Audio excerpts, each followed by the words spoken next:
Today's podcast is titled Dealing with the Stress of Being a Business Owner. And today's going to be quite an interesting one, because when Diane told me this was our topic for today, I sort of squealed and squirmed inside and went, are you sure that I am the right person to talk about this? Because being really honest, at the moment, I am incredibly stressed, and it's something that I've spoken to Diane about frequently over the last month. And I was like, I can't talk about stress. I am so stressed. I am the worst person to talk to about stress. I've got every symptom going. I'm getting sleepless nights. I'm waking up in the morning going, I can barely function because of this. And people often talk about sort of having multiple businesses and it's stressful. And I'm kind of used to that. I'm okay with that. But buying a house has pushed me over the edge. And because Diane, we've talked about you own lots of properties, you own property businesses. And so I'm frequently on the phone going, Diane, what do I do about this? I'm out of control. And this podcast is not about sort of buying a house. And I don't really want to talk about necessarily buying a house.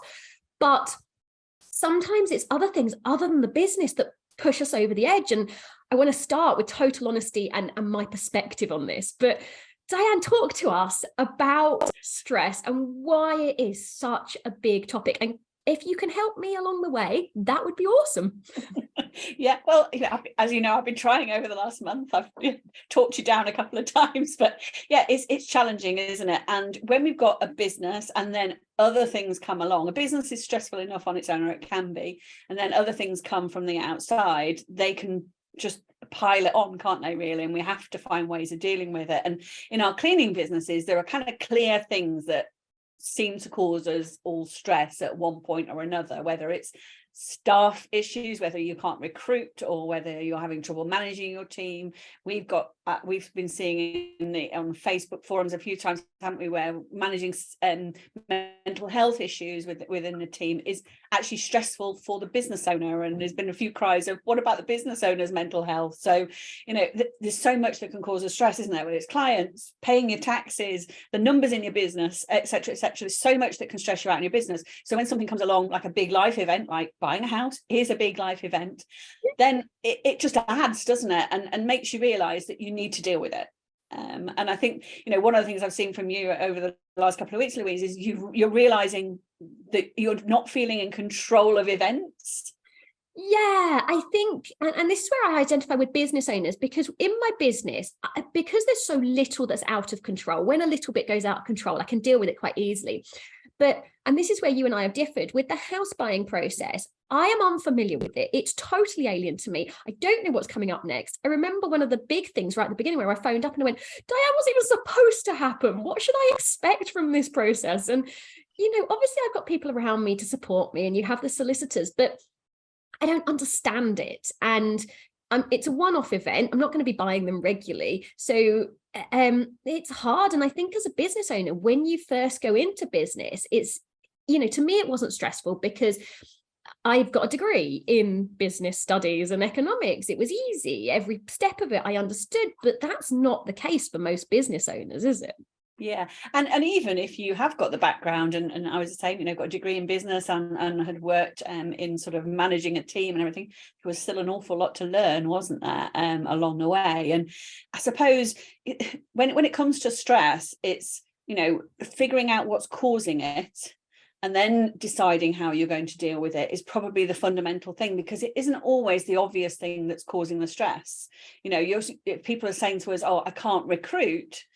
Is that the only stress? Or actually, is it that you're not sure of the profitability of your business, so you're finding it hard to recruit because your offering isn't as effective as it could be, because actually you're not making enough money to offer what you should be offering to enable you to recruit? Or more importantly, the stress of recruitment. And this is a big one because it's a really common one.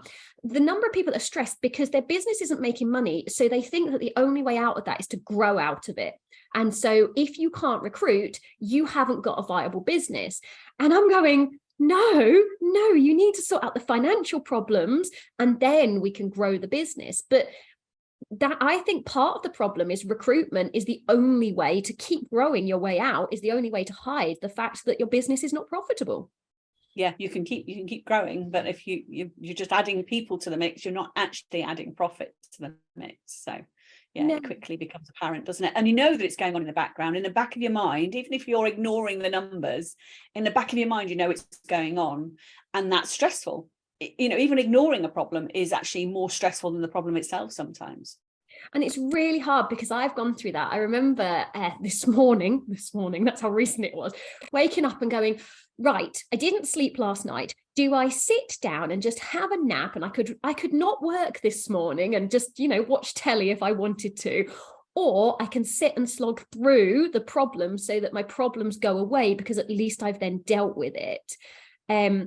But it depends on how big your problem is. For me, it was filling in a load of forms where I didn't have the information to fill in the form. So it then took further research, negotiating with people. But as a business owner, sometimes it's more than just a few forms, isn't it? I've not been paid for 3 weeks. I've now got all the stress of dealing with an angry client. You've got the emotional dealing with that. You've got staff that are not performing at the same time. And you go, well, how is this my problem? And all the emotions of dealing with that. And on top of that, you're physically exhausted from still cleaning. Yeah, and sometimes you're right, there's too many problems and we don't know where to start. It feels like, if there's 5 or 6 things that are wrong in your business right now, but you think, well, it's just too many. I can't fix all of them, so I'm going to fix none of them.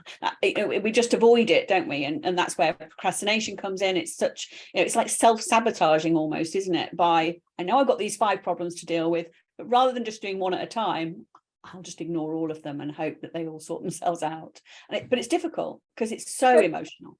And so what's the answer to someone that has that many problems? And I'm sort of sat here going, mine are piling up as well. What is the answer, Diane? I don't think there's any one answer, other than, I suppose, the first step for me in any problem solving is we have to step back from it. We have to remove our emotional response, because that doesn't serve us. Just going, oh my God, this is awful, I feel terrible now, doesn't solve the problem, does it? And it makes it worse for us. So if we can just take a step back, even almost pretending the problem is somebody else's, because often it's easier to solve somebody else's problems than it is your own. So I'm sure, if I was buying a house, you would be able to talk me through it, Louise, because it wouldn't be your problem. You'd be looking at it from outside. If you were buying my house, you wouldn't be feeling this level of stress. And I think you look at me and go, Louise, why are you even stressed? Like, each of my problems are just little problems.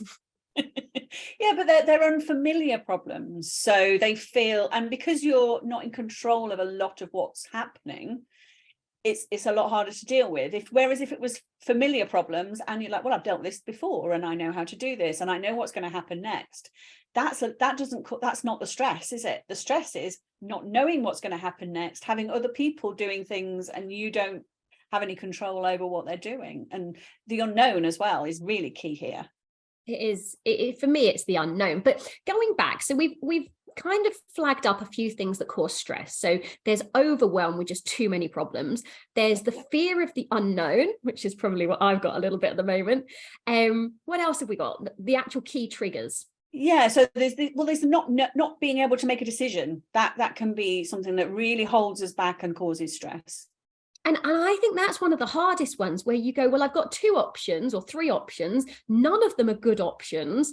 And then you stagnate and don't make any choice, because either you're letting someone down with one of them. It tends to be, I don't want to take this option because I'm letting someone down, but I'm going to take that option, but I'm not going to tell them I'm taking that option. And does the problems get worse from there? Yeah, absolutely. No decision is almost worse than a bad decision, isn't it? So yeah, and if you've got choices, then just weigh them up. But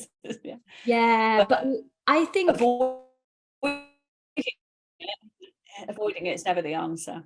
Yeah, I think you got a slightly dodgy connection there, Diane, but we heard most of that. So don't avoid the problem, which is what we all want to do, isn't it? You have a problem and you go, I just don't want to deal with it, or making those awkward phone calls. So let's deal with them one by one. So overwhelm, going back to overwhelm, you said take the emotion out of it, step back. For me, following on from that, is write down a plan, take the emotion out and writing it down. As soon as it's out of my head, it doesn't have to keep going round my head. Yeah, I mean, and I think this is common for a lot of things in our businesses. The more we keep in our head, the fuller it gets and the worse it gets, and the more it churns around in there with all the other things that are going on, whether it's family or business. And so yeah, actually writing down a plan as to how you're going to solve the problem is a good starting point, isn't it? Yeah. And do you know why else this helps? And again, feeling this at the moment, one of the fears when you're under a bit of stress is, I'm going to drop a ball, not a literal ball, but I'm going to drop something really important. And similar to buying a house, when you're in business, there's a lot of legalities. There's a lot of things you have to do. If you do not submit your tax return on time, well, good news is you'll probably only get a fine. But, there are serious consequences to some of the legalities of running a business. Yeah, absolutely. And if you're planning, then you're making active choices rather than letting things happen around you. You're regaining some of that control that is perhaps causing some of the stress in the first place. Yeah. So when you plan, it's written down, it's out of your head.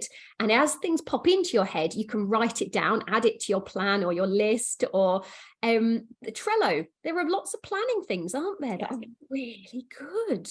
Yeah, there's so many things, and part of planning is you then need to prioritize, and it honestly it's therapeutic almost to have a list of things you need to get done, isn't it? Most of us in this industry are doers, so having a list of what you need to do just makes it easy. You can just work your way through them methodically rather than having this jumble in your head. And we did this, didn't we? At the very beginning with the DCBN, we had to put in like project management software because, and similar to starting any business, you have got so many different things from finance to marketing. So by having, and what did we use? We used the Microsoft version, didn't we? Yeah, Microsoft Planner. Is it called Planner? Yeah, anyway, Microsoft Planner, but Trello is a good free option. And the problem you've got is, as you're running a business, there's so many different things, you almost have to put in dates as to when you need to have done each thing. And it's too much to remember. And you see people with paper diaries with scribbles all over them, and inevitably they miss things. Somehow doing it digitally, it just really helps. And you get reminders. Yeah, the reminders are key, aren't they, when it comes to any kind of planning software? And you're right, use a free one. You don't need to add an expense to your business, which is another stress, but use a tool that's going to work for you. Absolutely. And also, recognize that there's a problem there and just accept that you're going to deal with it and you're planning for it. And it just helps that overwhelm and making you avoid things, really. And you talked about recognizing a problem. Now, obviously, I've just sat here very vulnerably and gone, yes, I have a problem right now. But it's quite hard for people, and maybe because I'm used to experiencing stress. My life, there's a lot of things that would be very stressful for other people. So stress in my life is something I've had to sort of deal with in lots of different ways. And I have regular plans. I know what to do when it starts to get stressful at the early stages before it becomes big. But that's not true for everyone, is it? What do you do to recognize stress and how to deal with it at an early stage? What do I do? I suppose for me, I just see my job as a problem solver. As a business owner, that's my only job, is to solve problems constantly. So whether it's having a meeting with one of my team and talking through their challenges and just helping them find the right solutions, but that's my job. So I don't find it stressful that there are problems, because I just see that as my job. I've kind of removed and I don't know in business anyway, don't I get stressed about things outside of work, but in business, in work, that's my job, is to solve those problems. So I don't find it stressful because I can plan and put them into place, I think. So that's great, but again, like you've said this before, quite often you don't have techniques. You do have techniques, and there will be a sort of trigger and stress. You're just used to it and know how to deal with it. And I know that for me, the first thing is recognizing it and putting it into perspective. So for me, what I say to myself is, it's a game. I'm in business and it's a game. It's like a big game of Monopoly. It's not life or death. It doesn't matter. It's not that big a thing. It is just a game, and we need to keep it into perspective. And I sort of say to myself, well, when it gets hard, and it does get hard sometimes, you know, the reason why I will be a success is because I will stick at it when other people will quit. And I almost have to talk myself through, yes, it's hard. And yes, you want to quit. And yes, you don't like it. But the very reason you'll be successful is because it's hard and you're not doing anything wrong. It is just hard sometimes in business. Do you think it also helps to know what the bigger picture is when you're dealing with the day to day? It always has for me. Because I've always been thinking, you know, a few years ahead. So I know that if I solve this problem today, I'm just a step forward on my bigger picture, if that makes sense. Yeah, I think that's a big thing, to staying motivated. And ultimately, you know, when we're going through tough times, it is about staying motivated and keeping going at it no matter what, isn't it? And I don't think you should keep going no matter what. You know, if something is ridiculous, you do have to stop. The bigger picture, having that bigger picture, remembering why you're doing it and putting it in perspective.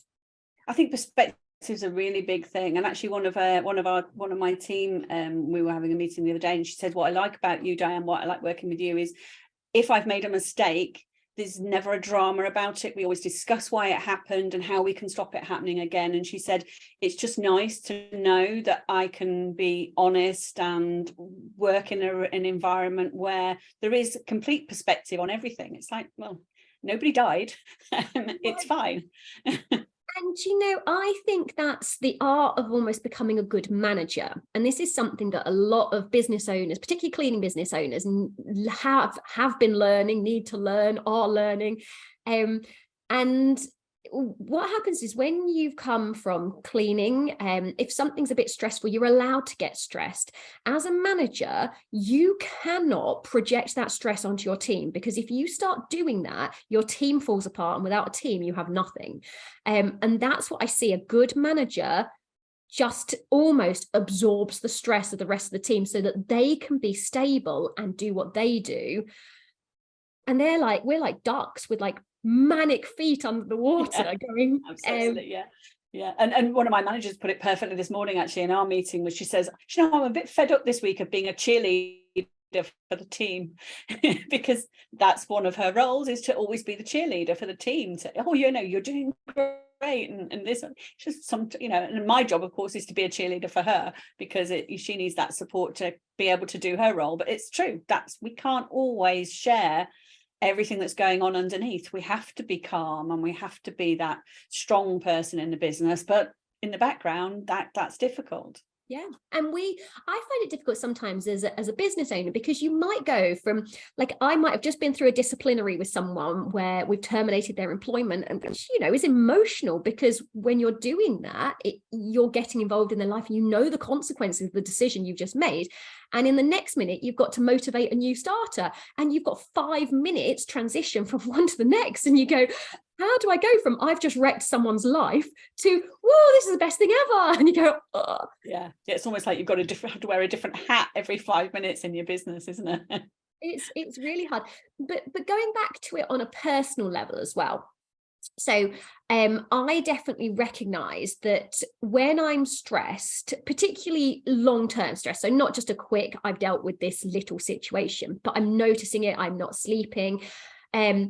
I find, for me, it's disappear into the mountains. I want that time away. It's that time to think. And I find, as I drive to the Lake District, which can take 2 hours, or Wales, which takes 2 hours, and then I get my 5 hours up a mountain and then 2 hours back again.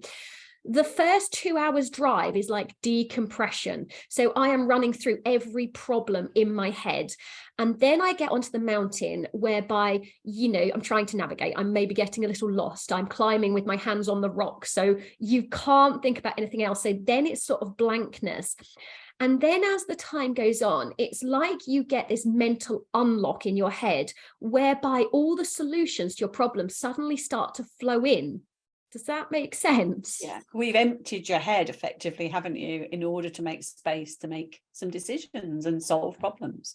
And also for me, being up a mountain, and there is data to support this, when you're up a mountain, you look down on the valley or the town, and you suddenly realize that you are a really small, insignificant part of the world. And this really helps for me particularly get perspective, because your problems exist quite often in one location. So in a room, in your business, in your office, or in one particular house. And when you look down on the whole town and you go, come on, it's tiny. If I moved into a different part of the town, then I wouldn't have those problems anymore. And that really helps me get perspective. And then obviously it's the drive back, having consolidation, or maybe listening to an audiobook and forgetting about it all. So I've solved my own problems. I know what I'm going to do. But I've got to say, it takes me a lot of time. That's a 9-hour process that I have to do. And I find that I don't wait till I'm stressed. This is a once a month that I'm going to do anyway, because otherwise those little niggles and those little stresses do build up. So bearing in mind, obviously not all of us can go and climb a mountain. So, yes, are there other options out there that we could maybe sort of, talk to our listeners and viewers about? So we know that exercise can help you release the energy that's causing the stress, can't it? So, exercise is definitely going to be good, but obviously, making time for it when people, you've got a fantastic husband that will look after the kids while you go off and do that. Not everybody has that option. So how can we sort of snatch those little moments, I suppose? Yeah, so I think little moments all over important to build them in. And so, for example, I will do little moments with the kids. So I will go for a walk, or, I'll take them to the park, and our park has a big field next to it. They'll play in the park. I'll walk around the field and just have those moments. But it is almost those bigger ones where you do need, particularly, if you're a single mum, you haven't perhaps got that support network around you. It is almost owning it and saying, we often do have family that would look after the kids for a day and say, I'm going to take a day just to myself. And I think today is International Women's Day. And I think as women, we do not, we see ourselves as caregivers. We take on the worries of the world. We do everything. And we have a real sense of guilt about taking that time to ourselves to spend a day. And some people say it's almost selfish for me to go and disappear up a mountain. You could look at it like that. But if I didn't, the consequences, the next month is going to be complete meltdown. I am going to be snapping at my kids. My relationship's going to start to break down. I'm not going to be productive at work.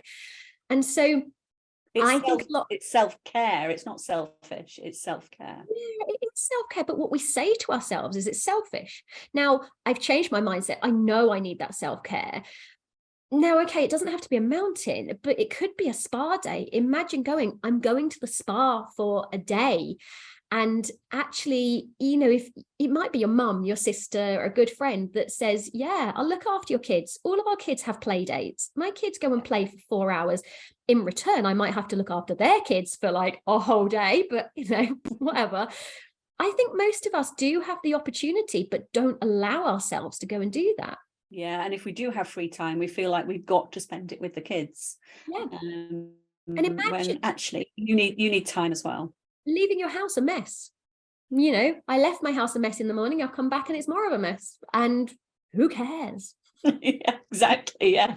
It's not the end of the world, especially not with what we do. So Diane, let's get a little bit more personal with you here. Do you ever do like self-care? Do you ever take a day just to do whatever you want to do? Yeah, well, I try and limit my diary now so that I have quite a lot of free time during the week, not just at weekends, so that it feels like it's real extra time, because the business is closed at the weekends, so I shouldn't have to work anyway. But if I take time off during the week, it feels more indulgent, and I like that. You like the feeling of being able to do it. I love it. It makes me feel good. It makes me feel successful, but also it's vital because I need that space. I need the head, whatever, even if it's just silly things like, because we're over here in France, we're doing a lot of work on the house. So it'd be like, we'll go out in the afternoon and go to a brocante, which is like a secondhand furniture, which are really popular over here. And I like doing things like that. So I know that I'm doing it's kind of productive because I'm looking for things for the house, but it's also fun at the same time. So yeah, that's kind of I like to take time out. It's really important. And this is the thing, like you said, well, I don't get stressed, but that's because your habits to prevent stress have become so ingrained that you go, why would I feel stressed? But actually, if you didn't have that time out and you didn't have, like you talked about your big picture, which is the house over there in France, you know, if you weren't focusing on your big picture and you weren't taking this time out, I think you'd quite quickly feel the stress. Yeah, I agree. And I've been through sort of, you know, the last couple of years since we bought the house over here and moved over here permanently, I thought, you know, am I still working too hard? Do I need to kind of cut back even further? Because, you know, life's not about, you know, work, is it? Like, you know, life's about enjoying it. So yeah, I've had moments, and we've actually had conversations, haven't we, where you've said, Diane, you know, are you taking on too much? Because sometimes it's hard to say no to things, isn't it? And I suppose as business owners, not just me, but I'm sure other people listening and watching, are saying no to things, especially as a woman, is really hard too, isn't it? Adding more and more things. You know, they say, don't they, if you want something done, give it to a busy person. And that's true, because a busy person will just keep going and going and going until they pop. And, you know, I noticed this recently. So obviously I've been experiencing stress for the last month, and yet I still took on organising a charity event. I was like, and that was 3 weeks ago. I was like, why would you do that? And yes, I was best placed person in the room to do it, and I wanted to do it, but it doesn't help my stress levels. And actually I should have said no. Yeah. So one way of, you know, if you're suffering from stress and feeling overwhelmed in your business or outside of the business, is what can you say no to that's on your list? Do you have to do everything that's in your head or have been landed on you? Could you just push back? Yes. Or say, you know, okay, I'll do that for you, but you have to have the kids on Friday afternoon so I can go to the spa. You know, do, at least if you are taking things on, do a bit of an exchange of time. Can we just talk about kids for a second? I know this isn't going to be relevant to every business owner, but there is an awful lot of people in the cleaning industry with kids. And I want to share a little story that I had sort of 5-6 years ago. And it was around kids. And I was working part-time in my business with, obviously, with younger children.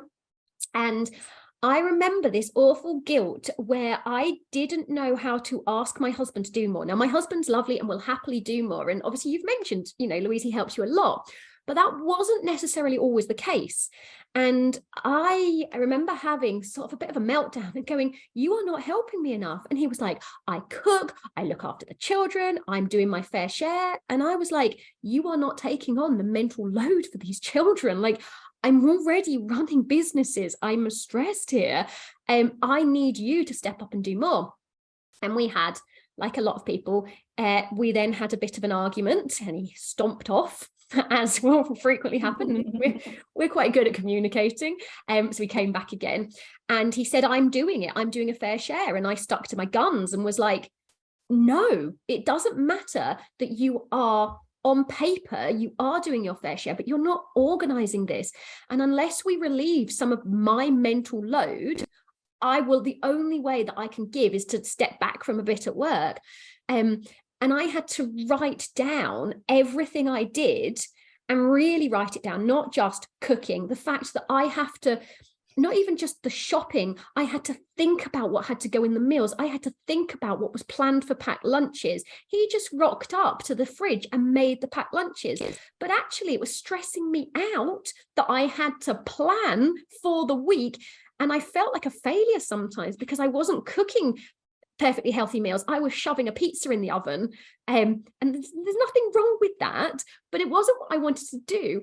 And I was too stressed to do the planning for the meals to have any other options when it got to sort of a Wednesday evening and I was tired. So I had to sit down with my husband, and actually that was when we started to outsource to Gusto, who actually did the meal planning. Yes, it cost us a bit more. I would do it forever. It was the best. And he said, oh, I'll plan the meals. And for a bit he did.